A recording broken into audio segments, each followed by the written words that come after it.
엔딩 크레딧이라는 말을 한국어로 뭐라고 하는지는 잘 모르겠습니다만, 극장에서 영화를 보면 영화가 끝난 뒤 빽빽하게 화면에 그 이름들이 올라오는 것을 가리키는 말이죠. 그 영화를 제작하고 연출한 사람들, 영화에 출연한 배우들, 또 여러 도움을 준 기관과 단체들의 이름이 화면 가득 나오는 것을 가리켜서 엔딩 크레딧이라고 합니다. 그런데 관객들은 보통 그 엔딩 크레딧을 끝까지 보지 않고 자리에서 일어납니다. 극장을 빠져나갑니다. 영화는 이미 끝났다고 생각하기 때문입니다. 이름들만 계속 나오는 그 화면을 굳이 볼 필요가 없다고 생각하기 때문입니다. 그러나 대부분의 사람들에게는 별 의미 없어 보이는 그 수많은 이름들이 실제로 그 영화에 출연했거나 또 영화 제작에 참여했던 사람들, 또 그들의 가족들에게는 매우 특별한 의미로 다가올 것입니다. 하나의 영화가 만들어지기까지 함께 땀 흘리고 수고했던 동력자들의 이름이며 사랑하는 가족들의 이름이기 때문입니다. 거기에는 주연 배우의 이름뿐만 아니라 지나가는 사람 7이라는 단역 배우의 이름도 소중하게 기록되어 있습니다. 오늘 본문 골로새서 4장 7절 이하의 말씀이 마치 그런 엔딩 크레딧과 비슷하다는 생각을 해봅니다. 지난 몇 달 동안 우리는 골로새서를 통해 예수 그리스도의 탁월하심과 예수님 안에서 주어진 놀라운 구원의 은혜, 그리고 주 안에서 행하는 삶이 구체적으로 어떤 것인지 우리가 함께 살펴보았습니다. 이제 골로새서 강해를 마무리하는 이 시점에서 오늘 본문은 어쩌면 그냥 지나쳐도 될 것처럼 보이는 말씀으로 여겨질 수도 있습니다. 오늘 본문에 기록된 이름들이 우리가 봐도 그만 안 봐도 그만인 영화의 엔딩 크레딧처럼 생각되어질 수도 있습니다. 그러나 정말 그렇습니까? 결코 그렇지 않습니다. 이 이름들은 비록 세계사 교과서에서는 찾아볼 수 없는 무명의 이름들일지라도 하나님 앞에서는 영원토록 기억될 가장 복되고 아름다운 이름들입니다. 하나님 나라의 엔딩 크레딧이라고 할 수 있습니다. 오늘 본문에서 사도 바울은 최소 10명의 이름을 언급합니다. 먼저 사랑받는 형제요 신실한 일꾼이며 주 안에서 함께 종이 된 두기고와 골로새 출신으로서 신실하고 사랑받는 형제라고 불리는 오네시모가 이 편지를 들고 골로새 교회를 방문하게 됩니다. 또 바울과 함께 갇힌 아리스다고, 바나바의 생질 마가, 또 유스도라 하는 예수가 등장합니다. 이 세 사람은 할례파, 곧 유대인이었지만 다른 많은 유대인들과 달리 하나님의 나라를 위하여 바울과 함께 수고한 동역자들이었습니다. 이어서 골로새에 처음 복음을 전한 사람이요 골로새 출신의 목회자라고 할 수 있는 에바브라, 그리스도 예수의 종이라고 불리는 에바브라가 등장합니다. 또 사랑받는 의사 누가와 데마가 나오며 라오디게아에 있는 형제들과 자기 집을 예배 장소로 내어준 여성도 눈바, 그리고 마지막으로 주 안에서 중요한 직분을 받은 아키뽀가 언급됩니다. 이들 중 대부분은 당시 사도 바울과 함께 복음을 위해 동역하던 사람들이었고, 일부는 이 편지를 받게 될 골로새 교회와 그 이웃에 있는 라오디게아 교회를 섬기던 사람들이었습니다. 오늘 이 시간에는 이 사람들을 한 명 한 명 자세히 다 살펴보기보다는 그중 몇 명을 통해 배울 수 있는 중요한 교훈을 간단히 살펴보며 하나님께서 우리 모두에게 주시는 은혜를 함께 나누고자 합니다. 첫 번째로 배울 수 있는 교훈은 복음을 전하고 교회를 세우는 사역이 어느 한 사람의 단독적인 사역이 아니라 우리 모두가 함께 참여해야 하는 공동 사역이라는 사실입니다. 그리고 그 사역에는 나라와 민족, 사회적 신분, 또 성별의 차이와 같은 어떤 장벽도 있을 수 없습니다. 사도 바울은 그리스도 안에서 새 사람을 입은 성도들의 공동체에 대해 이미 골로새서 3장 11절에서 이렇게 말씀했습니다. 거기에는 헬라인이나 유대인이나 할례파나 무할례파나 야만인이나 스구디아인이나 종이나 자유인이 차별이 있을 수 없다. 또 갈라디아서 3장 28절에서는 이렇게 말씀합니다. 너희는 유대인이나 헬라인이나 종이나 자유인이나 남자나 여자나 다 그리스도 예수 안에서 하나다. 이 원리는 단지 우리가 구원받는 일에만 적용되는 것이 아닙니다. 교회 안에서의 관계에서만 국한되는 것도 아닙니다. 실제로 복음을 전하는 사역에서도 그대로 적용되어야 하는 원리입니다. 그리고 사도 바울은 이 원리를 말로만이 아니라 실제로 자신의 사역 속에서 그대로 실천했습니다. 오늘 본문에 등장하는 이름들을 보면 대부분이 남자들이지만 눈바라는 여인도 라오디게아에서 자기 집을 교회로 내어주는 중요한 사역을 감당하는 것을 우리가 보게 됩니다. 또한 바울의 곁에는 같은 민족, 같은 동족인 유대인들만 있었던 것이 아니라 유대인 동역자들만 있었던 것이 아니라 한때 유대인들로부터 무시를 받고 멸시받던 이방인 사역자들도 함께 있었습니다. 어쩌면 이방인들이 더 많았는지도 모르겠습니다. 그 가운데서 특별히 우리의 눈길을 끄는 이름이 하나 있습니다. 9절에 언급된 9절 말씀이 빠졌네요. 9절에 언급된 오네시모인데요. 그는 빌레몬서에 등장하는 바로 그 오네시모입니다. 골로새 가정교회 리더였던 빌레몬의 종 오네시모가 어떤 일로든 주인에게 손해를 끼치고 주인을 떠났다가 저 멀리서 사도 바울을 만나 복음을 듣고 완전히 변화된 이야기가 빌레몬서에 기록되어 있습니다. 주인을 떠나 관계가 깨어졌던 종이 이제는 복음 안에서 신실하고 사랑받는 형제라고 불리게 된 것입니다. 그리고 그는 두기고와 함께 이 편지를 들고 다시 골로새로 돌아가게 됩니다.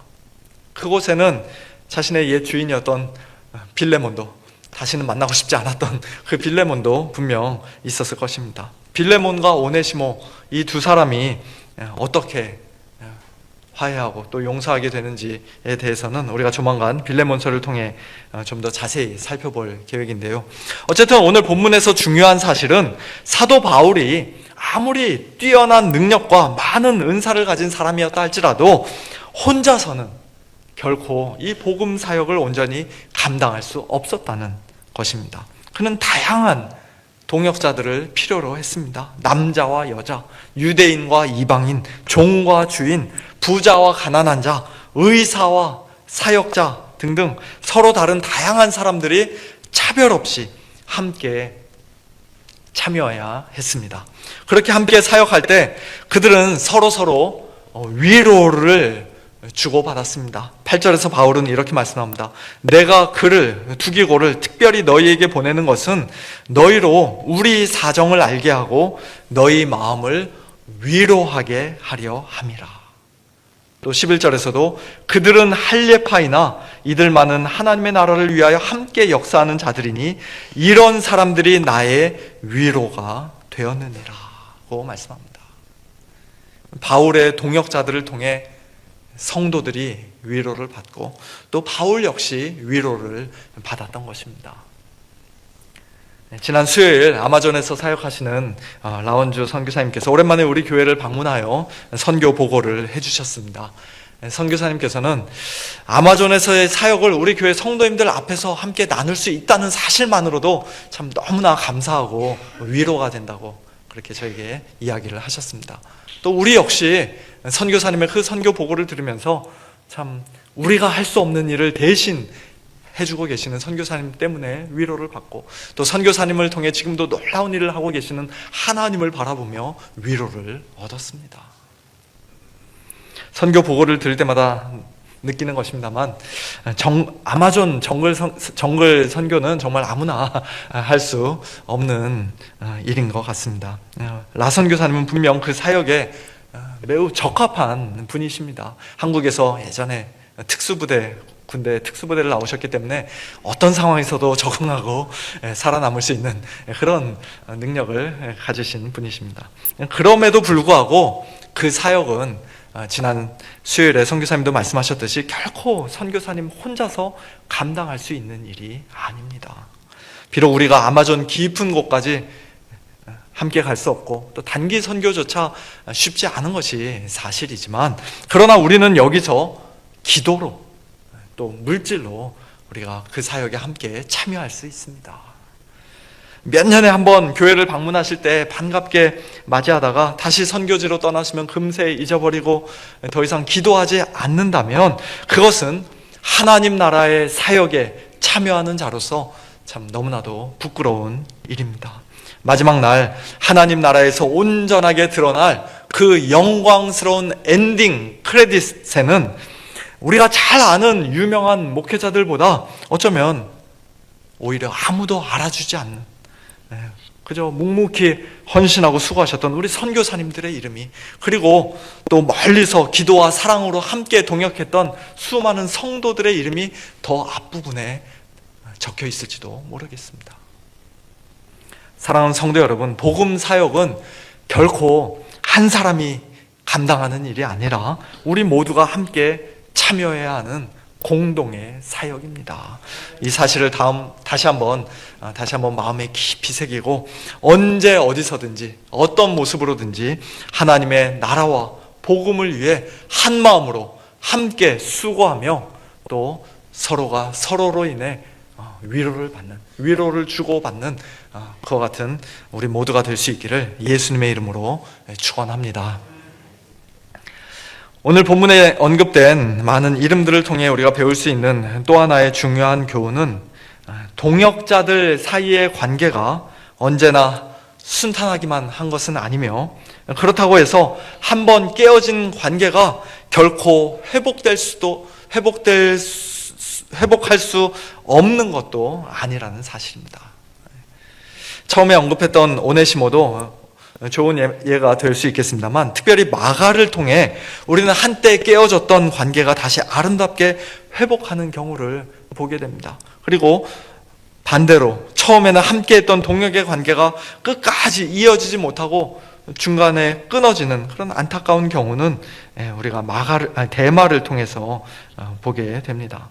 먼저 마가는 바나바의 생질이라고 사도 바울이 소개합니다. 생질이라는 말은 전통적으로 조카라고 그렇게 번역이 되어 왔습니다만, 원어적으로는 조카보다는 사촌에 좀 더 가까운 단어입니다. 그래서 많은 성경들이 사촌, 커즌으로 번역하고 있습니다. 조카든 사촌이든 중요한 것은 마가가 바나바의 아주 가까운 친척이었다는 사실입니다. 바나바는 어떤 사람입니까? 그의 본래 이름은 요셉이었지만 사도들은 그를 위로의 아들이라는 뜻의 바나바로 불렀습니다. 일종의 별명이죠. 그는 자기 밭을 팔아 그 값을 사도들의 발 앞에 둘 정도로 교회와 성도들을 사랑했던 사람이었습니다. 또 착한 사람이요 성령과 믿음이 충만한 사람이라고 성경이 말씀하는 그런 사람이었습니다. 특별히 바울과의 관계를 보면 교회를 핍박하던 사울이 다메섹 도상에서 주님을 만나 회심한 후 그의 고향인 다소에 머물러 있을 때 그 다소까지 찾아가 안디옥으로 데려오고 또 예루살렘 사도들에게까지 바울을 소개해 준 사람이 바로 이 바나바였습니다. 사도행전 13장을 보면 안디옥 교회에 파송을 받은 바울이 제1차 전도 여행을 시작하면서 요한, 곧 마가를 수행원으로 데리고 가는 장면이 나옵니다. 그런데 얼마 지나지 않아 마가는 그들을 떠나 예루살렘으로 돌아가고 맙니다. 얼마 가지도 않았는데 중간에 돌아가고 맙니다. 그 이유를 성경이 구체적으로 말씀하고 있지는 않지만 바울이 나중에까지 기억하면서 용납하기 어려울 정도로, 받아들이기 어려울 만큼 아주 무책임하고 미성숙한 행동이었던 것에는 틀림이 없어 보입니다. 이 일은 나중에 사도행전 15장에서 큰 갈등으로 이어집니다. 바울과 바나바가 제2차 전도 여행을 떠나기에 앞서 바나바는 마가를 다시 데리고 가자고 하고, 바울은 안 된다. 중간에 이렇게 떠났던 사람 다시 데려올 수 없다. 그것은 옳지 않다라고 말하며 반대합니다. 두 사람은 결국 어떻게 되었을까요? 서로 심히 다투어 피차 갈라서게 됩니다. 그래서 바나바는 마가를 데리고 구브로로 가고, 바울은 실라와 함께 수리아와 길리기아로 다니며 교회들을 견고하게 합니다. 바나바와 바울 두 사람 가운데 과연 누가 잘못한 것입니까? 바울이 융통성 없이 너무 자기 고집만 부린 것입니까? 신앙의 대선배인 바나바의 말을 존중하지 않은 것이 잘못이었습니까? 아니면 바나바가 인간적인 정에 이끌려 사역보다 사람을 더 앞세운 것이 문제였습니까? 우리는 그렇게 누가 잘못했는지, 누구의 책임이 더 큰지를 따지고 싶어 합니다.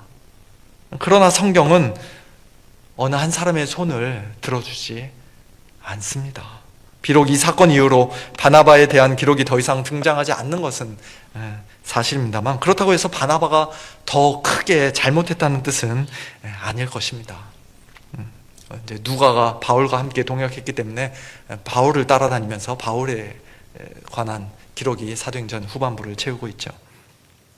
성경은 그저 성령과 믿음이 충만한 이 두 사람도 서로 심히 다툴 수 있고 피차 갈라설 수 있다는 안타까운 현실을 우리에게 있는 그대로 보여줄 뿐입니다.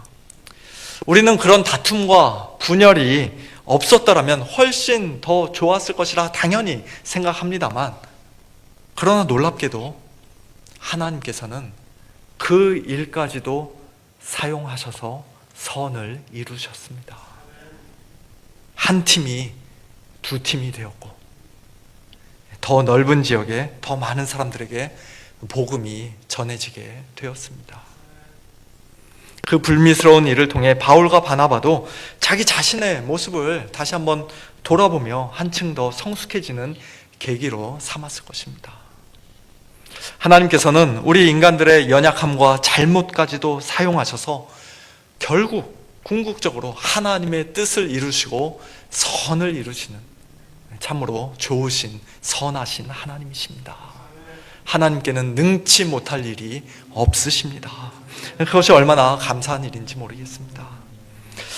이처럼 마가로 인해 바울과 바나바가 갈라졌으니 바울이 마가에 대해서 좋은 감정을 갖기가 어려웠을 것입니다. 마가 역시 바울에게 서운한 마음이 있었을 것입니다. 한 번쯤 봐주고 다시 데려갔으면 됐을 걸, 그것 때문에 그렇게 꽁해서 안 데려갔나 서운한 마음이 있었을 것입니다. 그런데 그런 마가의 이름이 오늘 본문에 다시 등장한 것입니다. 바울은 골로새 교회에 마가가 가거든 그를 영접하라고 권면합니다. 더 나아가 자신의 마지막 편지인 디모데 후서에서 디모데에게 바울은 이렇게 명령합니다. 마가를 데리고 오라. 그가 나의 일에 유익하니라. 한때 함께 갈 수 없다고 했던 그 마가를 이제는 자신의 사역에 꼭 필요한 사람으로 인정하고 있는 것입니다.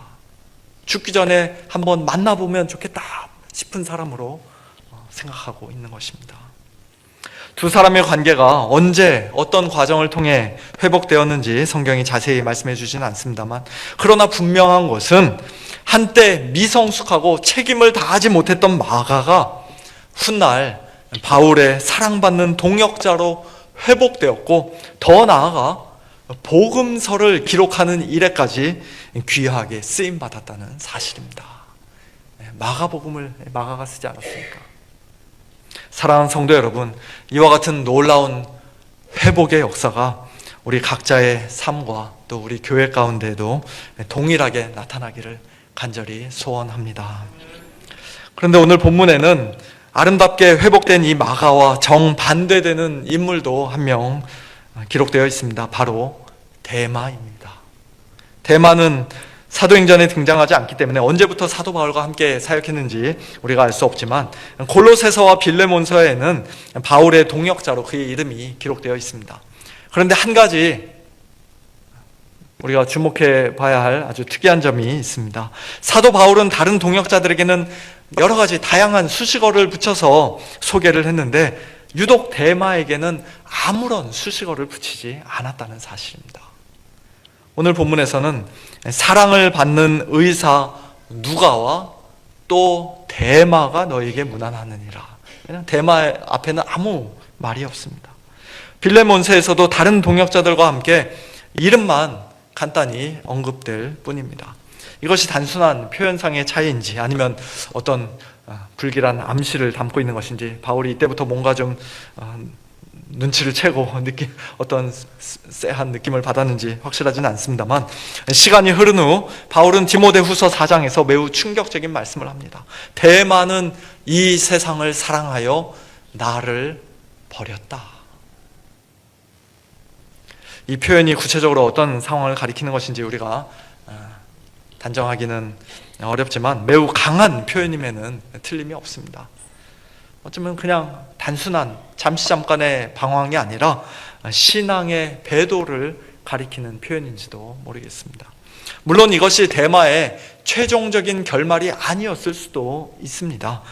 훗날 그가 회개하고 다시 하나님께로 돌아왔을 가능성도 있습니다. 만약 그렇다면 얼마나 감사한 일이겠습니까? 그랬다면 정말 좋겠습니다. 그러나 만일 그가 이 세상을 사랑하여 끝내 바울을 떠나고 더 나아가 주님까지 떠난 것이라면 그것은 너무나도 안타까운 일입니다. 사랑하는 성도 여러분, 우리의 신앙은 어떤 면에서 처음 시작보다 마지막 끝이 더 중요하다고 할 수 있습니다. 처음에 비록 마가와 같이 부족하고 미성숙했을지라도 깨어졌던 관계가 회복되고 마지막까지 하나님의 나라와 복음을 위해 주님께 유익한 자로 쓰임 받는다면 그것이야말로 참으로 복된 삶입니다. 그러나 반대로 처음에 아무리 잘했어도, 직분을 맡아 오랫동안 수고하며 헌신했어도 마지막이 좋지 못하다면, 끝까지 신실하지 못하다면 어떻게 되겠습니까? 만일 우리의 끝이 이 세상을 사랑하여 교회를 떠나고 주님을 떠난 상태로 맞춰진다면 우리는 지난날 우리의 믿음이 과연 참된 믿음이었는지를 진지하게 돌아보지 않을 수가 없는 것입니다. 그러므로 성도 여러분, 우리에게는 신실함이 중요합니다. 신실함이란 어떤 상황에서도 하나님을 떠나지 않는 것입니다. 마지막까지 끝까지 믿음을 지키고 주님 안에 거하는 것입니다. 사도 바울은 두기고를 가리켜 사랑받는 형제요 신실한 일꾼이요 주 안에서 함께 종이 된 자라고 소개했습니다. 또한 도망쳤던 종 오네시모도 복음으로 변화되어 신실하고 사랑을 받는 형제라고 불리게 되었습니다. 골로새서 1장에서 바울은 골로새 성도들을 향해 그리스도 안에서 신실한 형제들이라고 부릅니다. 참된 성도는 한마디로 신실한 자들입니다. 믿을 만한 사람들입니다. 그러나 그 신실함조차도 우리 자신에게서 나오는 것이 아니라 우리를 끝까지 붙드시는 하나님의 은혜로 가능한 것이기에 사도 바울은 우리의 아버지 하나님으로부터 은혜와 평강이 너희에게 있을지어다 라고 골로새서 1장 처음부터 기원하고 있습니다. 오늘 본문 마지막에서도 바울은 자신의 친필로 편지를 마무리하며 은혜가 너희에게 있을지어다 라고 기원합니다. 그렇습니다. 우리는 모두 하나님의 은혜, 예수 그리스도의 은혜가 필요한 사람들입니다. 우리가 구원받은 것 자체가 이미 가장 놀라운 은혜입니다. 구원받은 성도답게 주 안에서 행하는 삶을 사는 것도 은혜입니다. 오늘 이 자리에 나와 이렇게 예배드리는 것도 은혜입니다. 다양한 사람들과 함께 하나님의 나라와 복음을 위해 동역하는 것도 은혜입니다. 깨어진 관계가 다시 회복되고 우리의 신앙을 처음 시작보다 더 좋은 끝으로 마무리하는 것도 은혜입니다. 또한 이 세상을 사랑하지 않고 끝까지 믿음 지키며 신실하게 살아가는 것도 은혜입니다. 모든 것이 다 은혜입니다. 이와 같은 주님의 은혜가 오늘 이 시간 우리 모두의 삶 속에, 우리 교회 안에 풍성이 넘치기를 간절히 소원합니다. 이제 말씀을 맺겠습니다. 저는 오늘 어린이 주일을 맞이하여 이 말씀을 특별히 우리의 자녀들, 그리고 우리 교회 주일학교와 관련된 몇 가지 적용으로 마치고자 합니다. 사도 바울이 동역자들의 이름을 하나하나 일일이 불러주고 그 이름 앞에 아름다운 수식어를 붙여주는 오늘 말씀이 참 인상적이었는데요. 우리 성도님들 집에서야 당연히 자녀들의 이름을 그렇게 부르시겠습니다만, 그러나 성까지 붙여서 막 딱딱하게 세 글자로 부르는 거 말고 정말 사랑스럽게 자녀들의 이름을 불러주고 계십니까? 또 우리 교회 주일학교 자녀들의 이름을 우리 성도님들 다 기억하고 계십니까? 어느 목사님 아들, 모 장로님 딸, 아무개 집사님 아이들, 그런 식으로 말고 딱 보면 너 누구구나 라고 이름을 알고 계십니까? 교회 요람에 우리 아이들 이름도 다 적혀 있습니다. 우리 성도님들 한번 보시면서 우리 자녀들 이름 한번 외워주시고, 그리고 교회에서 만날 때마다 따뜻하게, 다정하게, 사랑스럽게 그 이름을 불러주시기를 바랍니다. 주일학교 자녀들은 단순히 우리 교회의 미래가 아니라 이미 현재입니다. 아이들도 당당히 우리 서문의 한 가족이고 식구들입니다. 우리 교회가 어른들만 중심이 되는 교회가 아니라 아이들도 함께 사랑받고 더욱더 존중받는 그런 교회가 되기를 소원합니다. 또한 우리의 자녀들을 바라볼 때 우리는 지금의 부족하고 연약한 모습만 보고 판단해서는 안 됩니다. 지금의 모습이 그들의 전부도 아니고 끝도 아닙니다. 하나님께서 장차 그들을 어떻게 빚어가실지, 또 어떻게 사용하실지를 바라보고 기대하며 끝까지 우리 자녀들을 오래 참고 사랑으로 양육해야 합니다. 자녀들을 위해 더욱더 기도해야 합니다.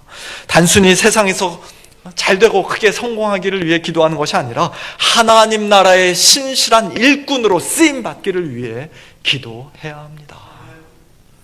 특별히 우리 자녀들 가운데 어린 시절에는 부모님 손잡고 교회에 잘 나왔지만 언제부터인가 이 세상을 사랑하여 지금 주님을 떠나 있는 자녀가 혹 있다면 그것이 그들의 마지막 상태가 되지 않도록 우리는 간절한 마음으로 더욱 애써 기도해야 할 것입니다.